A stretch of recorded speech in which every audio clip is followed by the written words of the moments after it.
December is de maand van het gezin en het huis.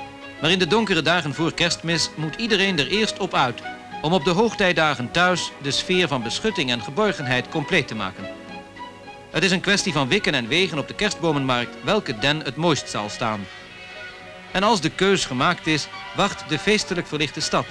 En wachten vooral de winkelstraten met de ontelbare etalages die proberen zich in de belangstelling te dringen en van kijkers kopers te maken. Waarbij voor kinderen telkens het wonder tot leven komt. De meeste etalages proberen de kerststemming op de een of andere manier wel wakker te roepen. Of ze werken vast aan de feeststemming van oud en nieuw. Met de champagne van de welvaartsstaat in de koeler van de inflatie. De kerstversieringen zijn, voordat ze in de huizen hangen, ook al versieringen. En de winkels die ze verkopen stralen in een gloed van licht dat duizendvoudig weerkaatst wordt. Hier is kiezen niet zo moeilijk.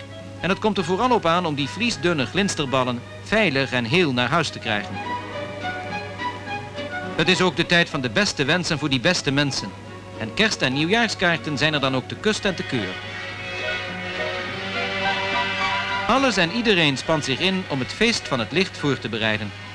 Men tracht het verblijf van degenen die de straat op moeten om inkopen te doen en het huis te versieren zo te veraangenamen dat een feestelijke stemming niet uit kan blijven in al dat licht dat het donker verdrijft.